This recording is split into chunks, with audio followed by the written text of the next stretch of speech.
Hi everybody, this is Micah, this is Lineal. I'm Micah. I just turned on the camera and I don't even know what I want to talk about. Actually, I kind of do.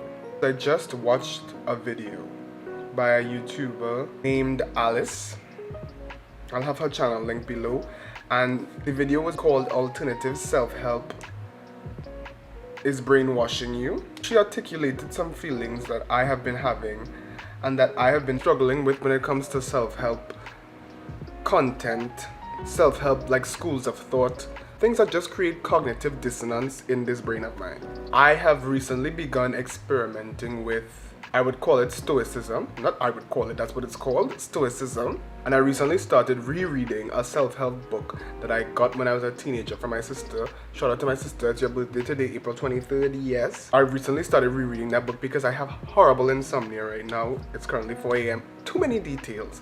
Anyway, self-help books, and I would say even Stoicism, like they're all about you taking 100% responsibility for how you feel and your life, and that can be so inspiring when you think of the reality. Like, it's true that there's so many things outside of ourselves that we cannot control.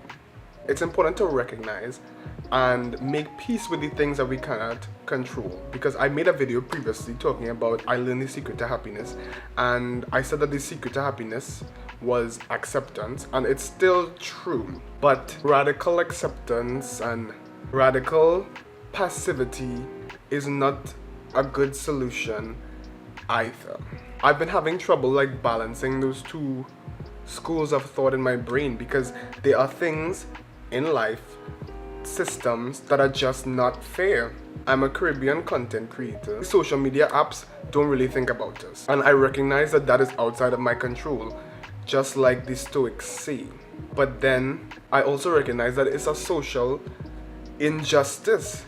It's preaching that the internet is a fair place where anybody could change their life and, you know, defeat capitalism with more capitalism, and think that they're not hustling, but really you had to hustle for like 2 years to end up where you are. So like you still have to work really, really hard. There's no avoiding hard work. But then it's also inside of my control, because in the self-help book it's called Success Principles for Teens. That's what it's called.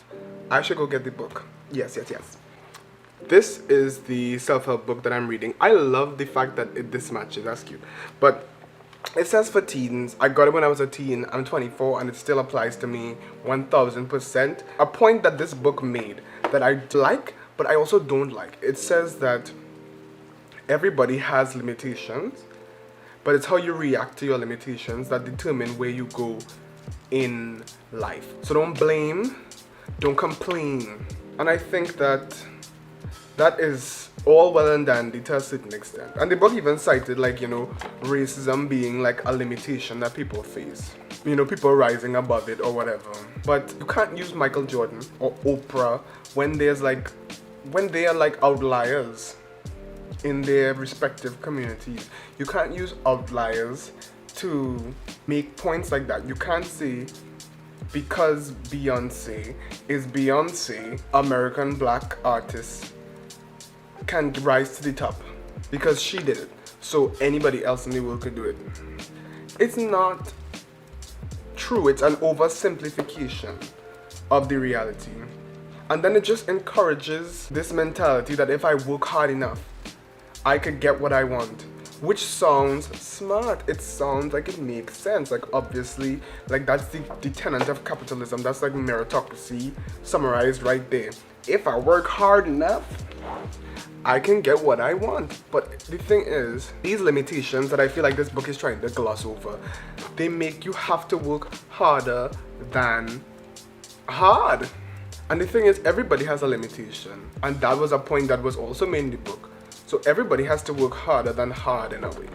But I don't think that there's anything wrong with saying that you don't like the particular ways that you have to work harder. It's not about just accepting it. Okay, somebody who's in a wheelchair has to work harder than me to do these things, so we're not gonna make it easier for them.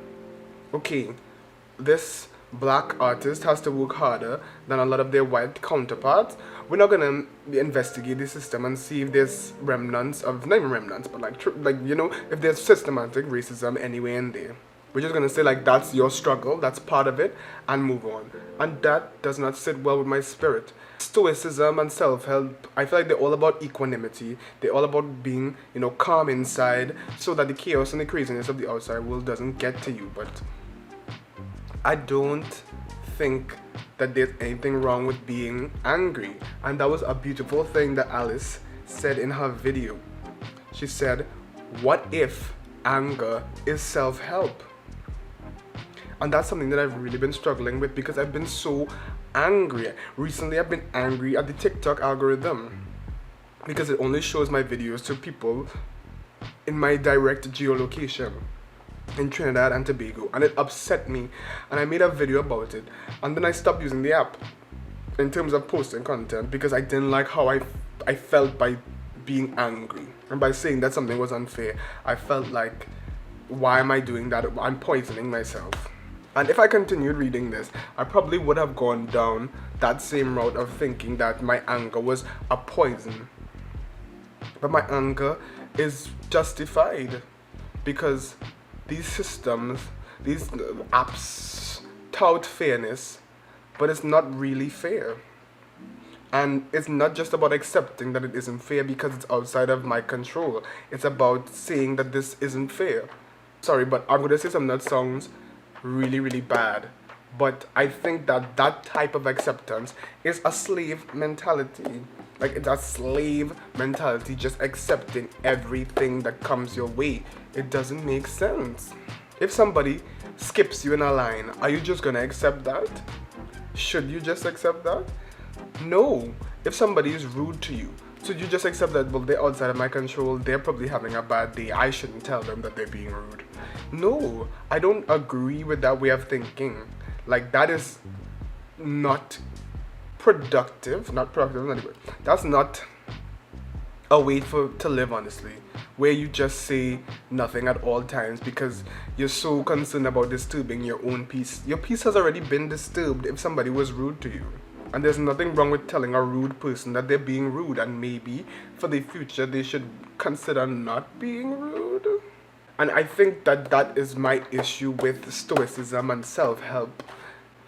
It's claiming that there's power in accepting what we can't control, but there's also power in fighting against things that appear to be outside of your control, when really they could be. If you're a user of a platform, it's within your control. You don't defeat injustices with radical acceptance and trying to maintain a perfect balance inside, because that is believing that society does not impact the individual. The individual impacts society, and society impacts the individual. Psychology and sociology, friends, lovers maybe. And I think that that's been like a storm in my mind recently, a storm that I have not been able to weather. I have not been able to deal with the contradictions of life. Save your tears for another day. Thank you all for joining me for this episode 3 of the Shadow Work series. In the comment section down below, I want to ask you all to just speak about whatever area of self-help that you've been having cognitive dissonance about, or if you don't have it anymore, how did you solve it? Because I'm feeling less and less powerful, less and less free the older that I get, as I realize that there are so many obstacles. And they say successful people just see things that they could jump over, and I want to know if my brain is just not built for success. Thank you very much. Like this video, get into the Shadow Work series, and I will see you all in the next video of me you choose to watch, not anybody else. Bye, Manasers!